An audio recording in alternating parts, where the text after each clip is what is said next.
जो आज मैं आपको पढ़ाने जा रही हूँ विभिन्न प्रकार के प्रत्यावर्ती धारा परिपथ। तो प्रत्यावर्ती धारा परिपथ पढ़ाने से पहले मैं आपको कुछ चीजें बताना चाहूंगी, जिनमें सबसे पहले आता है प्रतिबाधा। पहले तो प्रत्यावर्ती जो धारा परिपथ होते हैं वो किस लिए होते हैं, ठीक है ना। प्रत्यावर्ती धारा परिपथ, प्रत्यावर्ती धारा परिपथ।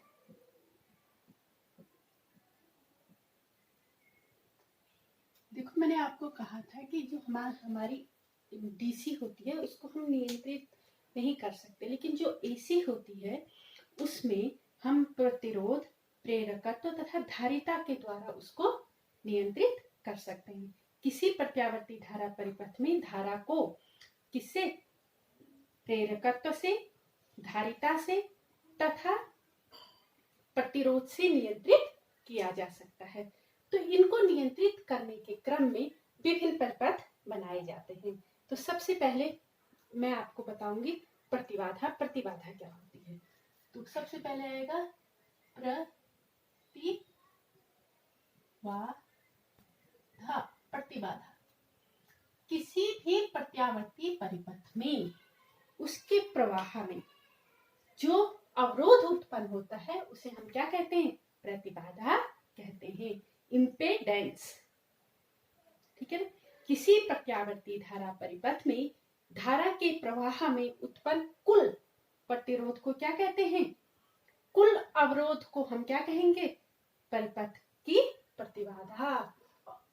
किसी प्रत्यावर्ती धारा परिपथ में उत्पन्न कुल अवरोध को, जितना भी उसके मार्ग में अवरोध उत्पन्न होता है, उन सब के योग को क्या कहते हैं? प्रतिबाधा कहते हैं। और प्रतिबाधा का सूत्र होता है Z = V/I।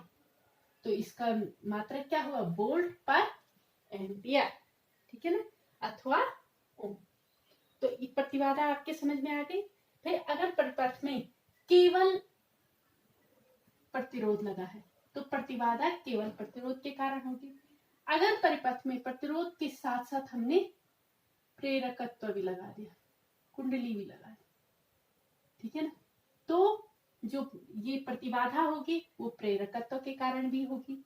और अगर हमने इसमें संधारित्र भी लगा लिया तो जो प्रतिबाधा होगी वह संधारित्र के कारण भी होगी। तो जो Z इसकी प्रतिबाधा होगी यह तीनों की प्रतिबाधा के योग के बराबर होगी, ठीक है ना।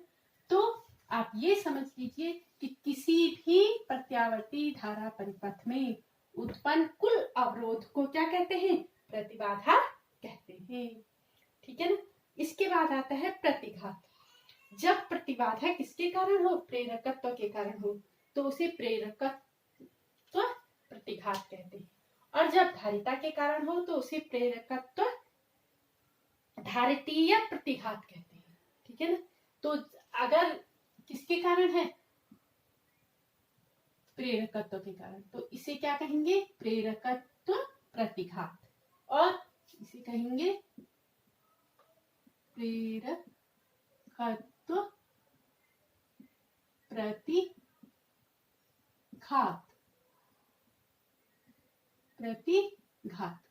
और जब संधारित्र के कारण हो तो इसे कहेंगे धारितीय प्रतिघात। धारितीय प्रतिघात,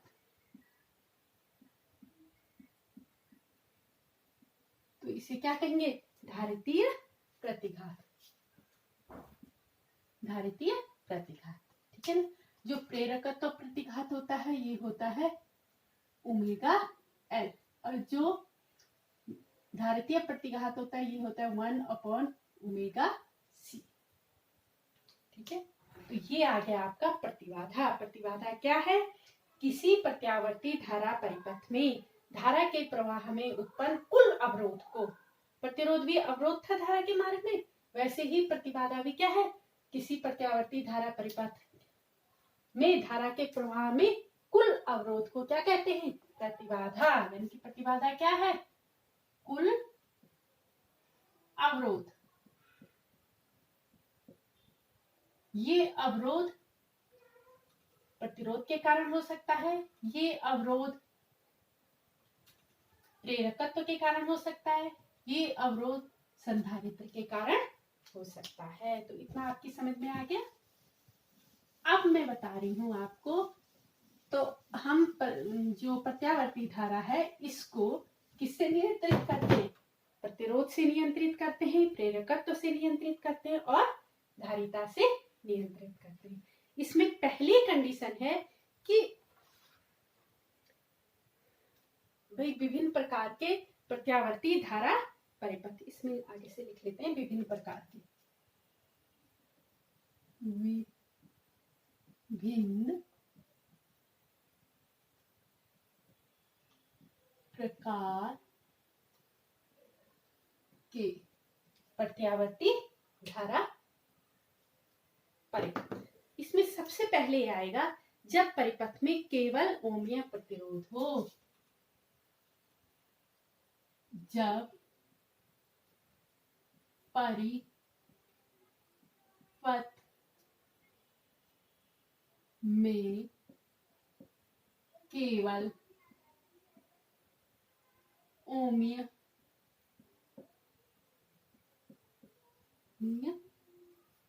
प्रतिरोध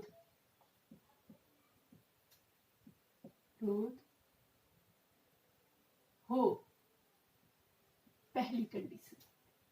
अब माना ये है एक प्रतिरोध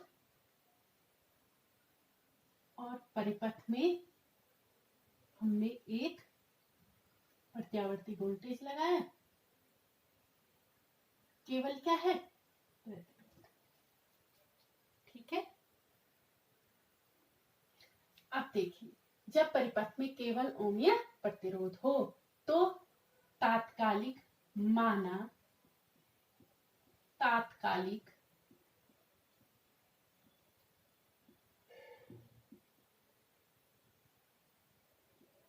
दी गई वोल्टेज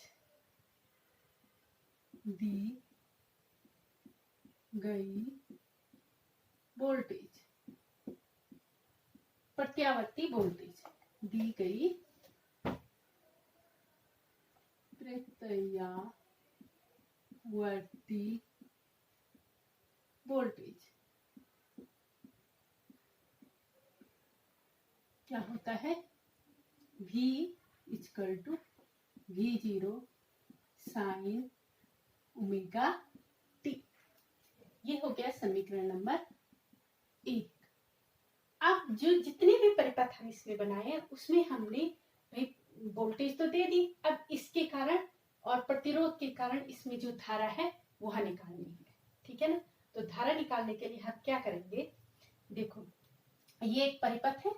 किरचॉफ के नियम से किसी भी परिपथ में जो वोल्टेज होता है ना, और वोल्टेज के मान में पतन, यानी कि I और R जो इसमें पतन हो रहा है उसका कुल योग क्या होता है? 0 होता है। तो किरचॉफ के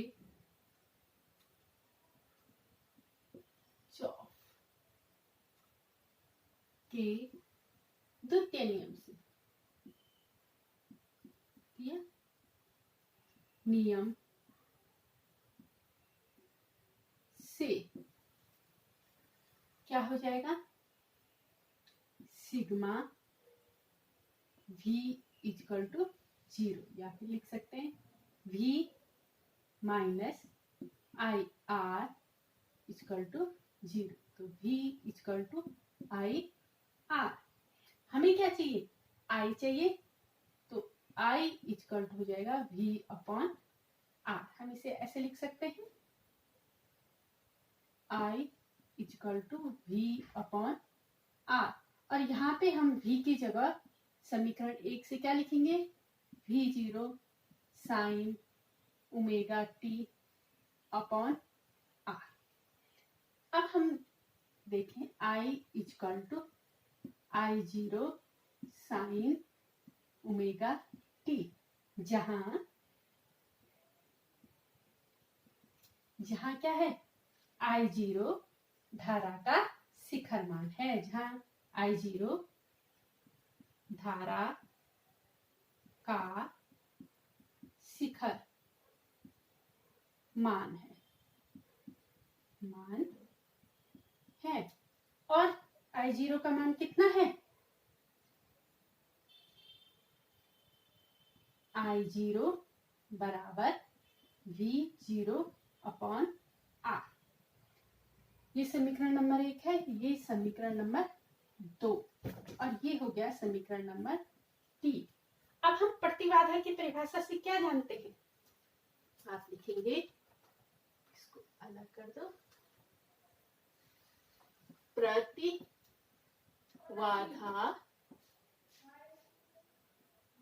की परिभाषा से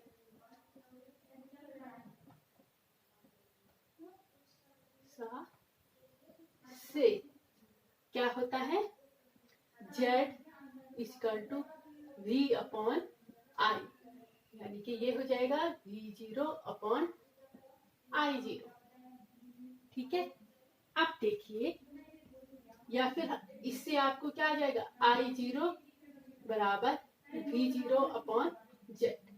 ये आ गया समीकरण 4। अब समीकरण 3 और समीकरण 4 की तुलना करने पर, समीकरण 3 व समीकरण 4 से की तुलना करने से क्या आ जाएगा? देखो, I0 equal to V upon R है, और यहाँ I0 equal to V0 upon Z है, तो V0 अपॉन Z बराबर V0 अपॉन R, अर्थात Z इक्वल टू R। यानी कि जब परिपथ में केवल ओमीय प्रतिरोध हो तो प्रतिबाधा केवल ओमीय प्रतिरोध के कारण होती है, और जो प्रतिरोध के बराबर होती है। अब इसमें हमें दो चीजें देखनी है। एक तो देखना है इसका फेज ग्राफ, ठीक है ना।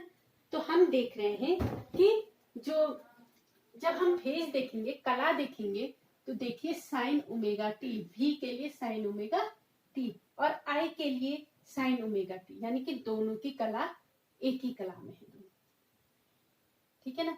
तो क्या होगा भाई, ये माना अक्ष है,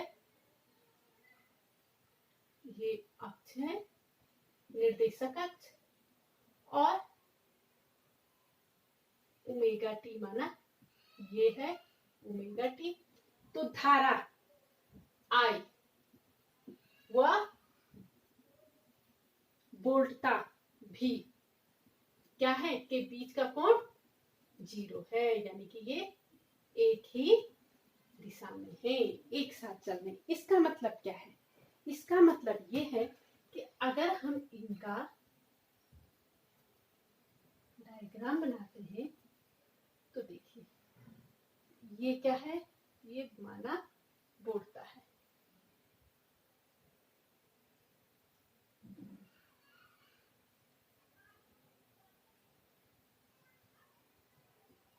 V0, और धारा भी इसी कलर में।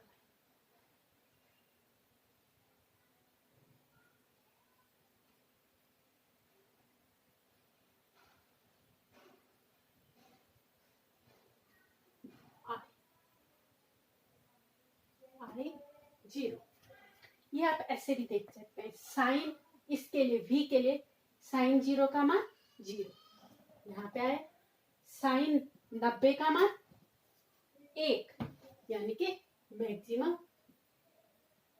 है ना, और साइन पाई का मान 0, साइन 3 पाई बाय 2 का मान 270 का मान, तो -1, ये माइनस की तरफ आ गया, ठीक है ना। तो दोनों क्योंकि साइन है तो दोनों की ये क्या है, फेज एक ही है, और दोनों के बीच कलांतर फाई बराबर क्या है, 0 है। ये तो आ गया जब परिपथ में केवल ओमीय प्रतिरोध हो। पहली स्थिति। अब इसके बाद दूसरी स्थिति के लिए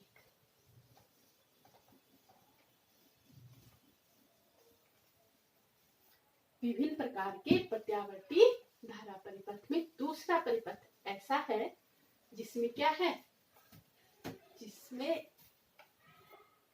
जब परिपथ में केवल क्या हो, प्रेरकत्व हो।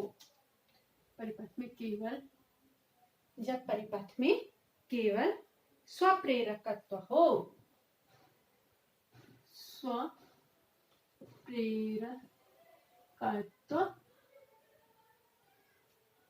हो, तो परिपथ क्या हो जाएगा, ये इसमें हमने लगाए कुंडली और इसको दिया प्रत्यावर्ती वोल्टेज। जब हम ऐसा चिन्ह बनाते हैं, ये प्रत्यावर्ती वोल्टेज का होता है या प्रत्यावर्ती धारा का।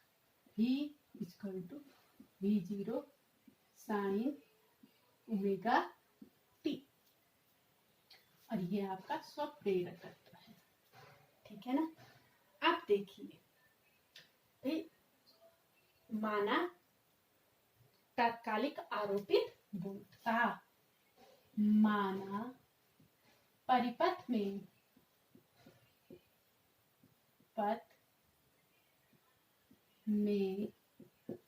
माना परिपथ में तात्कालिक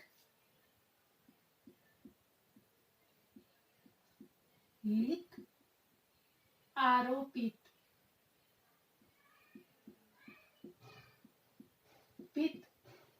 वोल्टता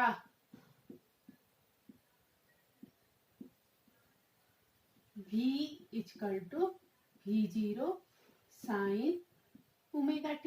आप जब वोल्टता आरोपित करेंगे तो उससे एक धारा बहेगी परिपथ में, है ना, I धारा बहेगी, और जब धारा आपके कुंडली से निकलेगी तो इसमें एक क्या होगा, स्वप्रेरकत्व उत्पन्न होगा।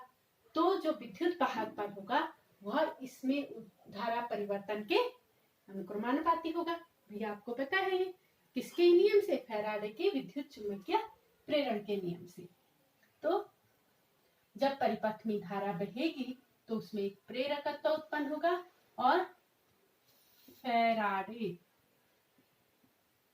के प्रेरकत्व के नियम से जो प्रत्यावर्ती वोल्टेज होगा वह धारा परिवर्तन के अनुक्रमानुपाती होगा, है ना।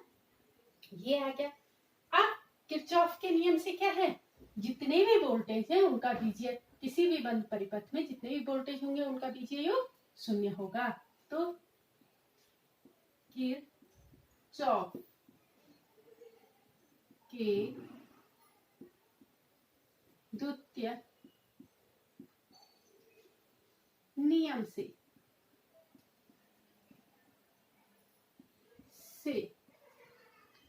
सिग्मा V इक्वल टू 0, यानी कि V प्लस I 0, तो V minus L DI upon DT बराबर 0। तो हम इसे कर लेंगे L DI अपॉन DT। भाई माइनस के लिए माइनस भी हो जाएगा, और जब माइनस से माइनस हटा दें तो ये हो जाएगा ऐसा। तो I बराबर, ये जो भाग में है V अपॉन L हो जाएगा, और DT अगर हम करें, और अगर हम करें DI बराबर क्या हो जाएगा, V समीकरण 1 से V का मान अच्छा अपॉन L DT, इतना हो जाएगा। अब हम देख रहे हैं हम क्या करेंगे, देखो DI बराबर समीकरण 1 से V का मान रखने पर यहां से लिखेंगे समीकरण 1 से V का मान रखने पर तो क्या है v का मान?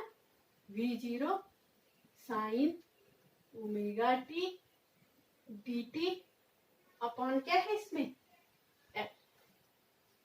अब देखो जब भी क्या है भाई, ये क्या है d है और ये भी d है, तो हम इसका इंटीग्रेशन करेंगे तो हमें धारा प्राप्त हो जाएगी। तो इंटीग्रेशन ऑफ di बराबर, क्योंकि ये कांस्टेंट है तो आगे आ जाएगा v0 upon l integration sign omega T dt। भाई जब हम, ये तो छोटी सी धारा है, अगर हम पूरी धारा के लिए लेंगे तो हमें उसे इंटीग्रेट करना पड़ेगा।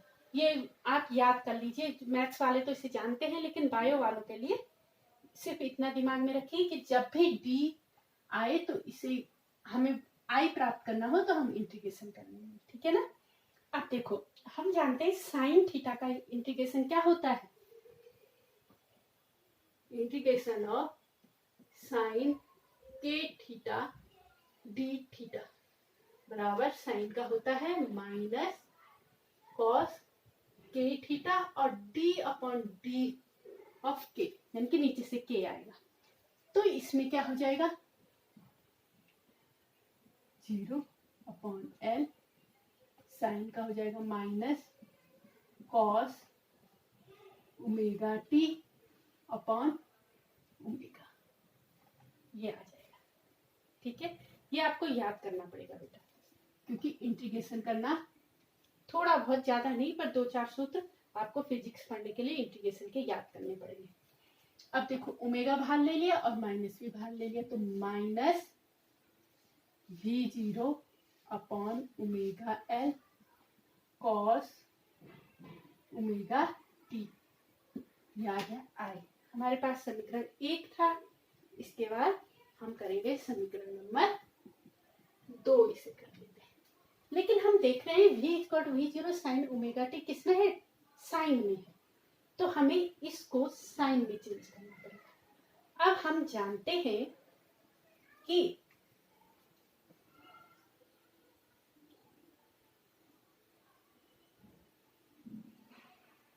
साइन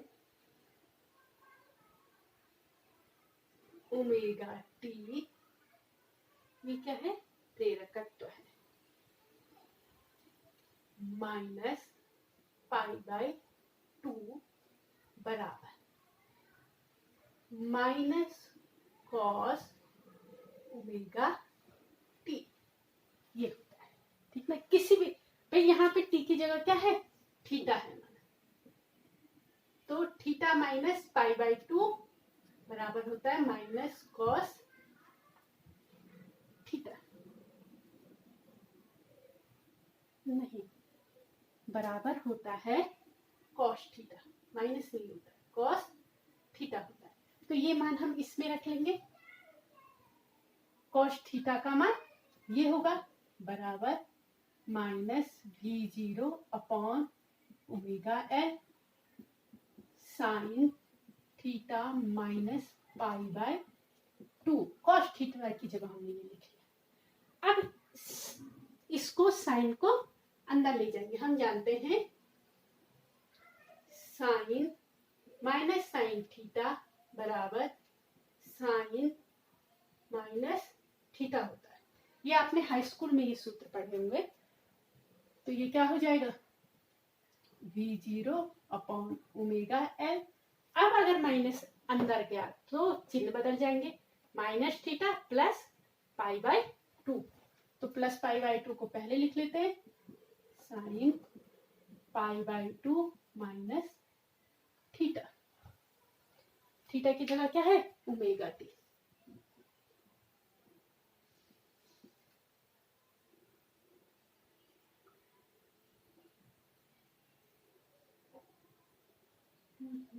यहाँ पे गड़बड़ हो रहा है बेटा।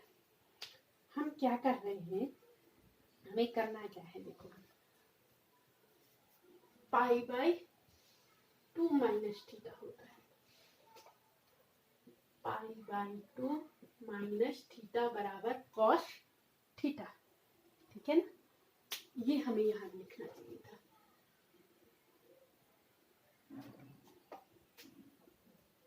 पाई बाय 2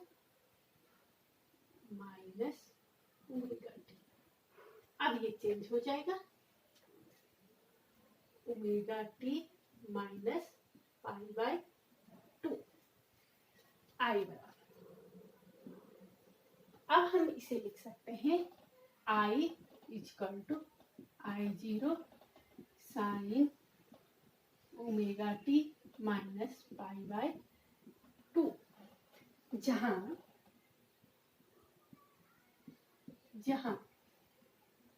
क्या है I0 बराबर V0 अपॉन ओमेगा L, धारा का शिखर मान है। इसको समीकरण नंबर हम कर लेंगे, 2 हमने उसे किया है, इसको 3 कर लेंगे और इसको 4। शिखर मान है, ठीक है। अब देखिए, हम जानते हैं किसकी परिभाषा से भाई, धारितीय प्रतिघात प्रतिबाधा की परिभाषा से, प्रतिबाधा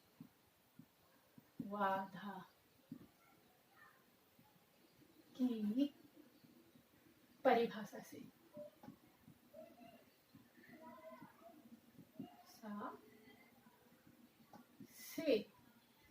प्रतिबाधा की परिभाषा से क्या हो जाएगा, प्रतिबाधा की परिभाषा से Z equal to V upon I बराबर V0 अपॉन I0।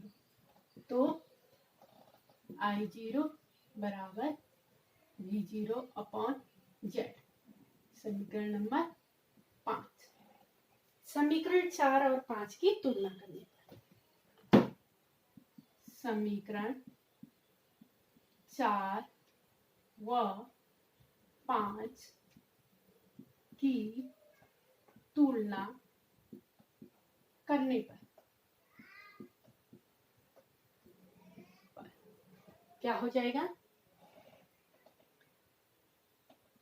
Z बराबर ओमेगा L, यानी कि जो प्रतिबाधा है वह ओमेगा L होगी, जबकि परिपथ में केवल प्रेरकत्व लगा हो। लेकिन जो केवल प्रेरकत्व के कारण जो प्रतिबाधा होती है उसे हम प्रेरकीय प्रतिघात कहते हैं, और इसको हम व्यक्त करते हैं XL से। तो so that XL equal to omega L, ठीक है। अब आता है इसमें इसके चित्र बनाना। चित्र कैसे बनेंगे, सबसे पहले देखिए, समीकरण 1 व 3 की तुलना करने पर, ठीक है ना, समीकरण 1 व 3 की तुलना करने पर हम क्या देखेंगे कि जो धारा है वह वोल्टेज से 90 अंश क्या है, पश्चगामी है, या फिर वोल्टेज धारा से 90 अंश अग्रगामी है, ठीक है। ये समझ में आ गया आपका। अब देखिए, इसका अगर हमें चित्र बनाना हो तो ये आपका आ गया,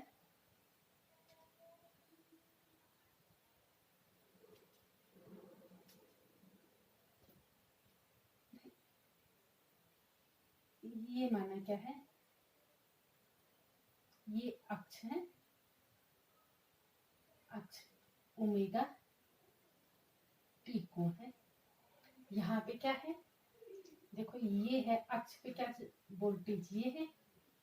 अब धारा इससे क्या है, पीछे पाई बाय 2 पीछे, तो धारा कहाँ आ जाएगी, इससे पीछे, कहाँ, पाई बाय 2, ये कोण कितना है, 90, तो ये आपकी धारा आ जाएगी। अब हम अगर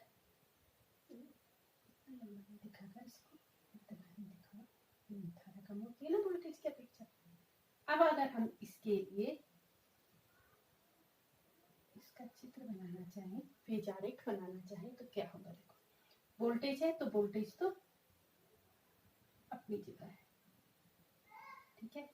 धारा यहाँ, अब देखिए आप इसकी बजाय ये इसी से हमने ये निकाला है तो इसको देखिए भाई, वोल्टेज का तो आपने जान लिया भाई, साइन 0 बराबर वोल्टेज 0 यहाँ पे आ जाएगा, ठीक है।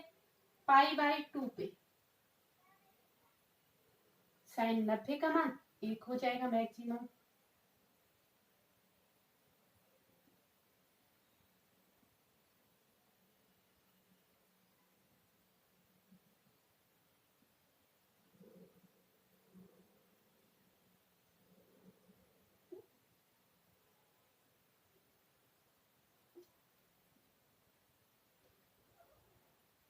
ठीक है। पाई का मान तो साइन पाई का मान 0 होता है, साइन 3π/2 का मान 1 होता है -1, और 2π साइन 2π का मान 0 होता है। अब ये आई आपकी धारा के लिए, देखिए cos 0 का मान 1 होता है, अब वो एक क्या होगा माइनस का, तो यानी कि धारा यहां से आएगी। अब π/2 का मान 0, वो भी माइनस का 0 आ जाएगा, यहाँ पे 0 पे आ जाएगी धारा, ठीक है।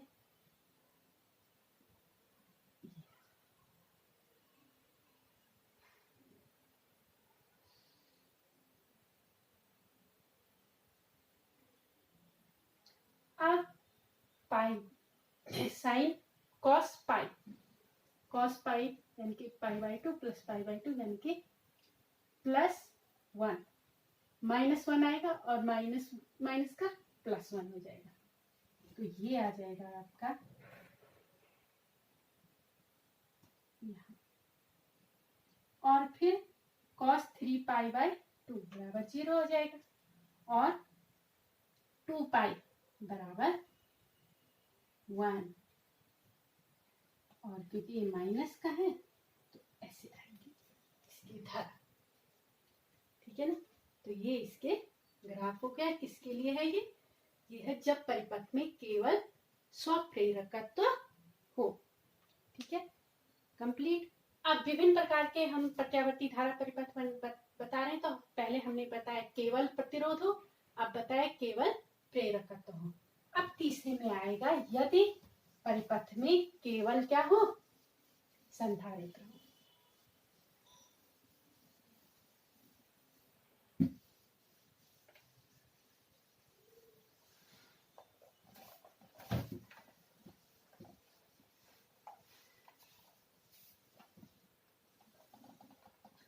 यदि परिपथ में केवल संधारित्र हो,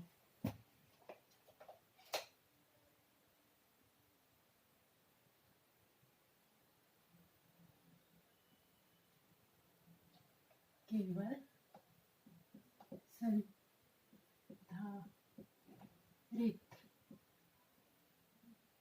हो, और उस समय हमने क्या की हो, बोर्ड पर क्या दी हो, V0 दी हो, माना परिपथ में तात्कालिक आरोपित बोधता V=V0 साइन ओमेगा टी। जब परिपथ में धारा का प्रवाह होगा और वह धारिता से C से गुजरेगी तो क्या होगा, आवेश संरक्षित होगा। तो संधारित्र की परिभाषा से या फिर परिपथ में संधारित्र के लिए, परिपथ में संधारित्र से धारा गुजरने पर क्या हो जाएगा भाई, आप जानते हैं C = होता है Q/V, या V = Q/C। अब समीकरण 1 से V का मान रखने पर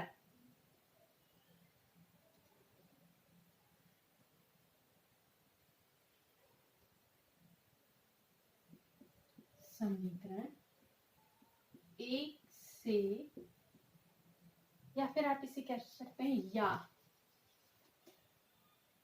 Q बराबर C V। तो समीकरण 1 से V का मान रखने पर क्या हो जाएगा, Q बराबर C और V क्या हो गया, V0 साइन ओमेगा टी। अब हम क्या जानते हैं, जो हमने पहला चैप्टर पढ़ा था, जब हमने आवेश और धारा में संबंध पढ़ा था, तो हमने क्या पढ़ा था, आवेश के प्रवाह की दर को ही धारा कहते हैं। यानी कि I बराबर क्या होता है,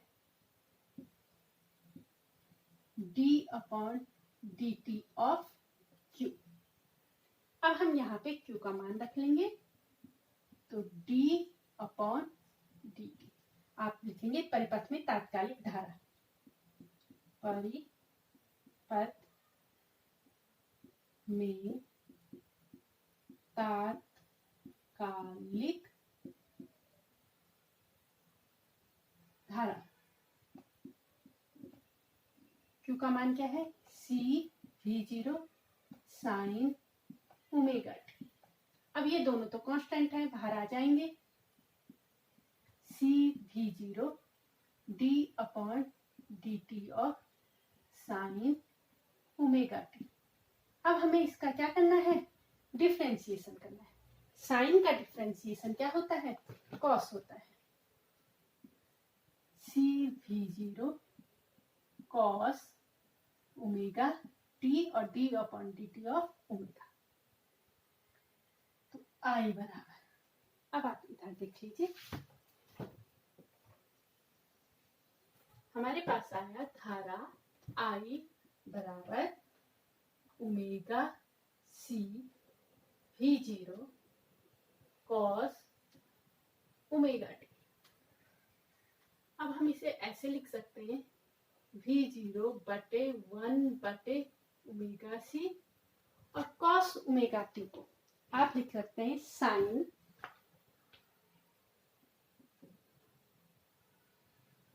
ओमेगा टी प्लस π/2। भैया आप सूत्र से जानते हैं,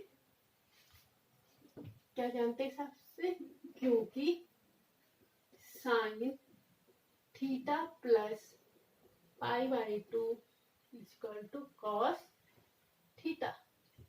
ये सूत्र आपने पहले पढ़ा हुआ है कक्षा 10 में। तो I बराबर ये हो गया। अब हम क्या करेंगे, I equal to I0 sine omega t plus π/2। ठीक है। अब जहां I0, इसको समीकरण नंबर 2 कर देंगे। अब जहां I0 धारा का शिखर मान है, I0 बराबर क्या हो गया, V0/1/ओमेगा C।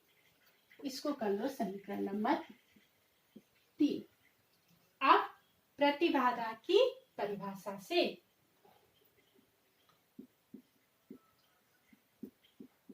धा की परिभाषा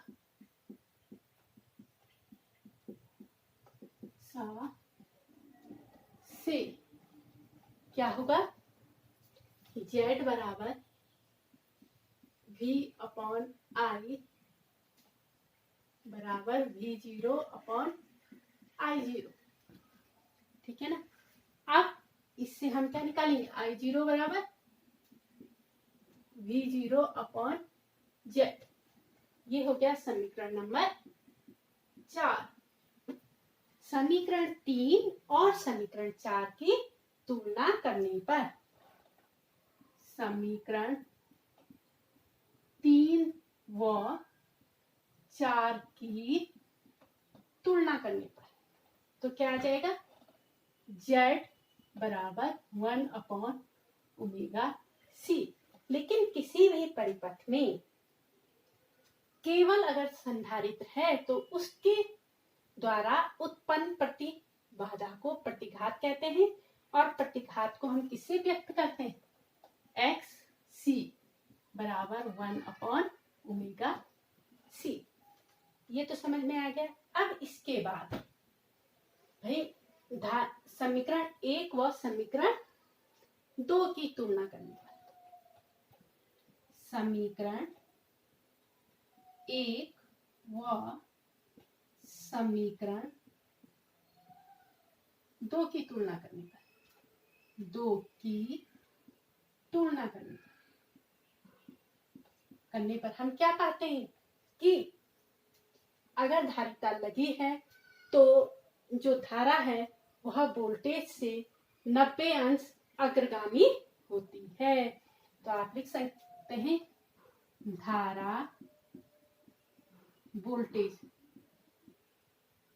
तेज से π/2 अंश अग्रगामी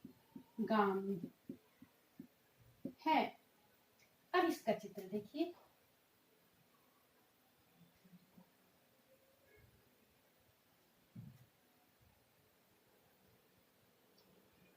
ये तो आ गई आपकी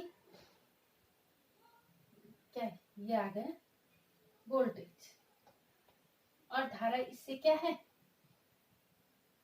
90 अंश अग्रगामी है, तो इससे वोल्टेज 90 अंश कहाँ बनेगा, यहाँ बनेगा, 90 अंश अग्रगामी है धारा आई। अब अगर हम इसका चित्र बनाएं तो क्या बनेगा, धारा हमेशा पीछे दिखाएंगे, ठीक है। अब देखिए वोल्टेज तो अपनी जगह पे है, ये हो गया।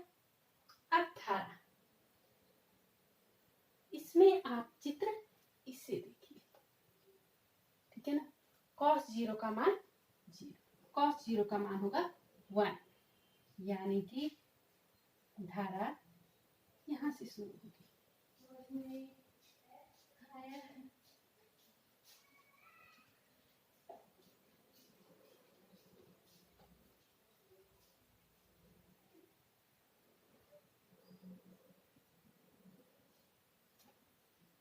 देखो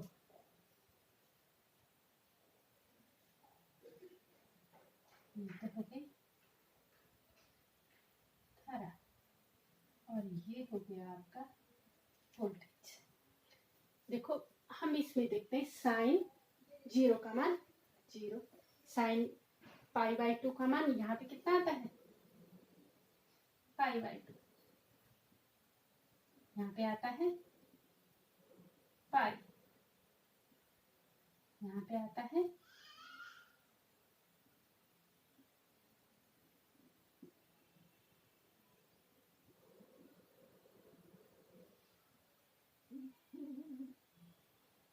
थ्री π/2, यहाँ पे आता है 2 पाई।